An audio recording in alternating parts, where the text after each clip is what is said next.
विद्यार्थी मित्रांनो, आज आपण BA प्रथम वर्ष सेमिस्टर दुसरे प्राचीन भारताचा इतिहास प्रारंभ ते 647 पर्यंत पेपर तिसरा या पेपरमधील प्रकरण क्रमांक 3 गुप्त आणि वाकाटक घराणे याबद्दलची माहिती किंवा जी काही थेरी माहिती पूर्णपणे पाहिली आणि यावर प्रश्न आणि उत्तरे आज पाहत आहोत.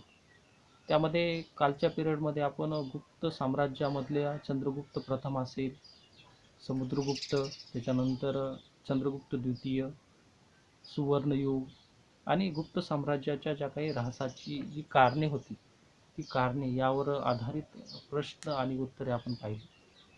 आज आपण याच प्रकरणातील म्हणजेच गुप्त आणि वाकाटक घराणे हे दोन वेगळे घराणे यावर आधारित प्रश्न आणि उत्तरे पाहत असताना गुप्त साम्राज्याबद्दलची संपूर्ण माहिती संपलेली आहे. आता वाकाटक घराणे आणि या वाकाटक घराण्यामधील जो दक्षिणेतील प्रमुख घराणं आणि या घराण्यातील जे काही विंध्यशक्ती आणि प्रवरसेन प्रथम याच्याबद्दलची माहिती पाहत असताना त्यावर आधारित काही प्रश्न पाहणार आहोत. तर सर्वप्रथम ज्या काही वाकाटक घराण्याबद्दलची माहिती पाहत असताना वाकाटक घराणे हे दक्षिणेतील घराणे म्हणून ओळखलं जातं आणि या घराण्याच्या आधारावर प्रश्न पाहणार आहोत. तर सर्वप्रथम पाहू तर वाकाटक घराण्याचा सत्तेचा उदय कोणत्या भागात झाला? तर वाकाटक घराण्याच्या सत्तेचा उदय हा दक्षिण भागामध्ये झाला. त्याच्यानंतर पुढचा प्रश्न, दक्षिण भारतात वाकाटक सत्तेचा उदय कोणत्या शतकात झाला? तर दक्षिण भारतात वाकाटक सत्तेचा उदय इसवी सनाच्या 3ऱ्या शतकात झाला.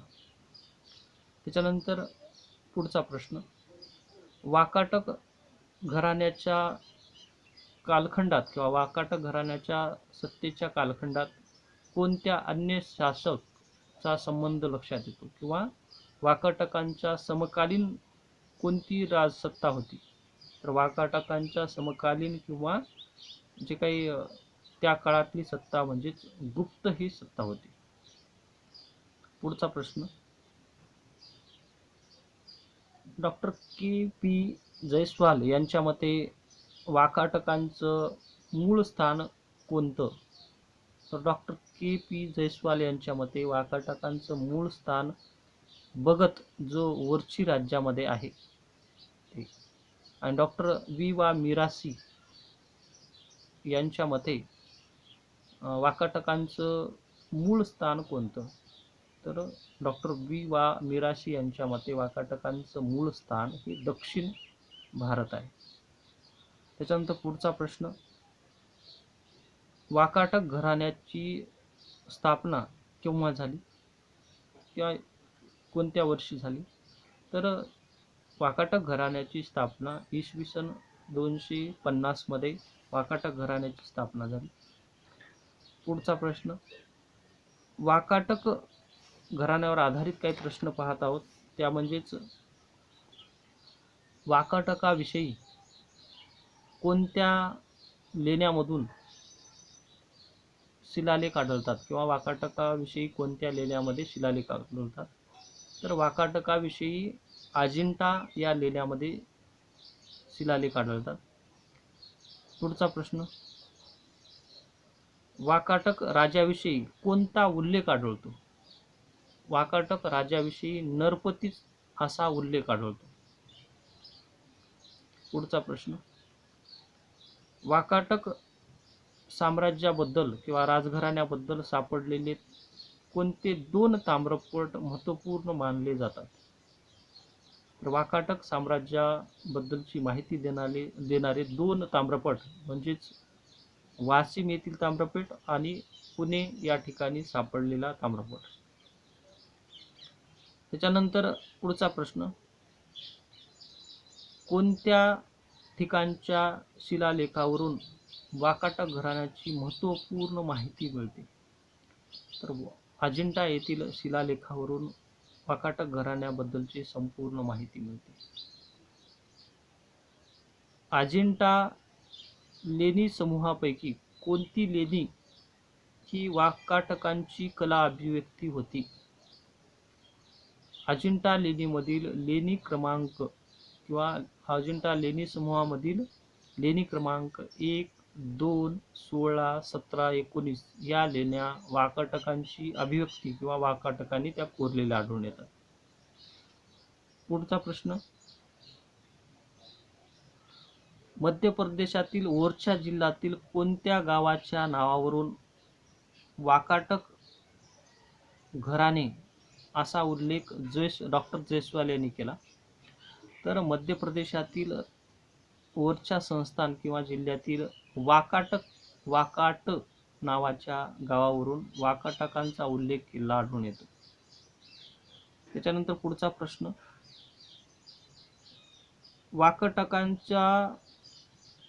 वाकाटकांनी ज्या स्थानावर सर्वप्रथम निवास केला किंवा थांबले ते ठिकाण कोणते ओळखले जाते? तर वाकाटक ज्या ठिकाणी सर्वप्रथम थांबले किंवा त्या ठिकाणी राहिले तो परिसर म्हणजे नागपूर परिसरातील रामटेक जवळील नंदीवर्धन हे ठिकाण.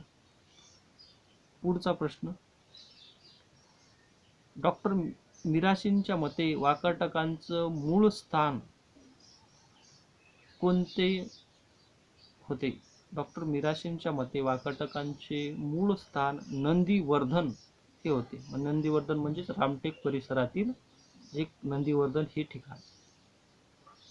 पुढचा प्रश्न, अकोला जिल्ह्यातील वाशिम हेच वाकाटकांची राजधानी चे शहर होते आणि त्याचा उल्लेख त्या काळामध्ये कोणत्या नावाने केला जात होता? अकोला जिल्ह्यातील वाशिम हेच वाकाटकांची राजधानी शहर होते, परंतु त्याचे नाव हे त्या काळामध्ये वश्य गुलम अशा नावाने केला जायचा. त्याच्यानंतर पुढचा प्रश्न, वाकाटक घराण्याचा पहिला शासक कोण किंवा वाकाटक घराण्याचा संस्थापक कोण? तर वाकाटक घराण्याचा संस्थापक हा विंध्यशक्ती हा होता. वाकाटककालीन अभिलेखात विंध्यशक्तीचा उल्लेख कोणत्या नावाने केला जातो? वाकाटक काळातील अभिलेखात विंध्यशक्तीचा उल्लेख वाकाटक वंशकेतू या नावाने केला जातो. त्याच्यानंतर पुढचा प्रश्न, हारितीपुत्र विंध्यशक्ती हा वाकाटक घराण्याचा पहिला शासक किंवा वाकाटक घराण्याची सत्ता स्थापन केली? तर हारितीपुत्र विंध्यशक्ती यांनी वाकाटक घराण्याचा संस्थापक जो आहे त्यांनी इसवी सन 250 मध्ये वाकाटक घराण्याची सत्ता स्थापन केली. त्याच्यानंतर पुढचा प्रश्न,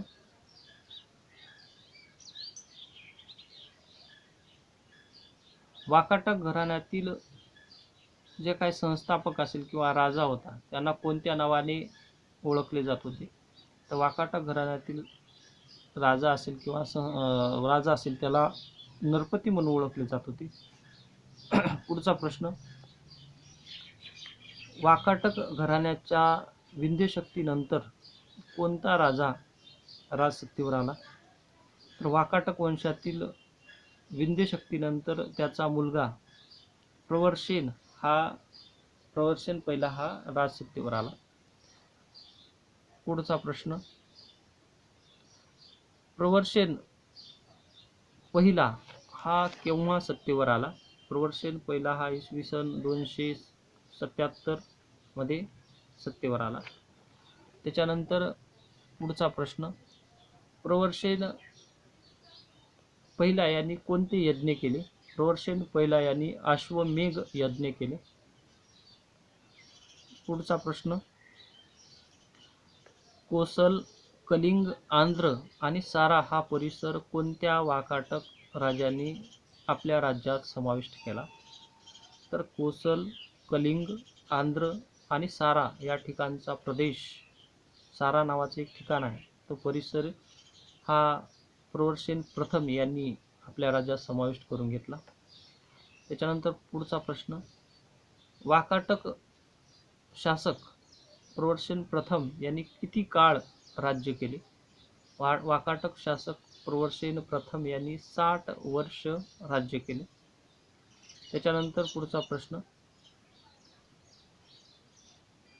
वाकाटक साम्राज्याचे विभाजन किती भागात झाले? तर वाकाटक साम्राज्याचे विभाजन 2 भागात झाले, ते म्हणजेच नंदीवर्धन आणि वश्यगुलम या 2 भागामध्ये झाले. त्याच्यानंतर पुढचा प्रश्न, वाकाटकांच्या स्वतंत्र राजधान्या कोणत्या होत्या? वाकाटकांच्या स्वतंत्र 2 राजधान्या म्हणजेच नंदीवर्धन आणि वश्यगुलम ही 2 राजधान्या निर्माण झाल्या. त्याच्यानंतर पुढचा प्रश्न, वाकाटक घराण्याबद्दलची माहिती कोणत्या ठिकाणच्या लेण्यावरून समजते? तर वाकाटक घराण्याची माहिती अजिंठा या ठिकाणच्या लेण्यामधून समजते. त्याच्यानंतर पुढचा प्रश्न, वाकाटक घराणे हे दक्षिणेतील गुप्त साम्राज्याच्या वेळेस कोणती सत्ता म्हणून ओळखली जात होती? तर वाकाटक घराणे हे एक दक्षिणेतील महान सत्ता म्हणून ओळखली जात होती. त्याच्यानंतर अजिंठा लेण्यातील कोणत्या बाबी वाकाटकांची माहिती मिळवून देतात? अजिंठा लेण्यामधील लेणी समूह 1, 2, 16, 17, 19 या बाबी वाकाटकाबद्दलची माहिती मिळवून देतात. त्याच्यानंतर पुढचा प्रश्न, दक्षिणेमध्ये कोणत्या पठारावर वाकाटक साम्राज्य निर्माण झालं? दक्षिणेमधील दख्खनच्या पठारावर वाकाटक साम्राज्य निर्माण झालं. दख्खनच्या पठारामध्ये कोणत्या भागाचा समावेश होत होता? दख्खनच्या पठारामध्ये गुजरात आणि महाराष्ट्र या भागाचा समावेश होत होता. आता अशा प्रकारे हा गुप्तच्या कालखंडामध्ये जे वाकाटक घराणं भारतामध्ये निर्माण झालं किंवा वाकाटक घराण्याची निर्मिती झाली याबद्दलची माहिती आपण संपूर्णपणे पाहिली. आणि या वाकाटक घरानंतर अनेक असे शासक होऊन गेले, पण आपल्या या सिलेबसला फक्त 2 शासकांची माहिती पाहायची होती, ते म्हणजेच विंध्यशक्ती आणि प्रवरसेन. या आधारावर जेवढे प्रश्न असतील ते आपण समजून घेतले. या व्यतिरिक्त जे प्रश्न माझ्याकडे उपलब्ध आहेत ते प्रश्न आपल्या ग्रुपवर PDF मध्ये मी पाठवून देत जाईल.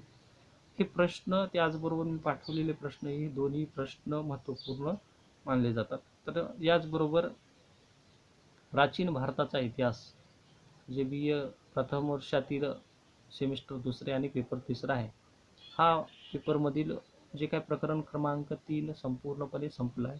तर यानंतर उद्याच्या पिरियडमध्ये आपण वर्धन आणि चालुक्य घराणे जे प्रकरण क्रमांक 4 या अभ्यासक्रमातील शेवटचं प्रकरण आहे, त्या प्रकरणास आपण सर्वप्रथम समजून घेणार आहोत. उद्याच्या पिरियडमध्ये 1-2 पिरियडमध्ये हे पूर्ण प्रकरण समजून घेऊ आणि पुन्हा यावर प्रश्न आणि उत्तरे समजून घेण्याचा प्रयत्न करणार आहोत.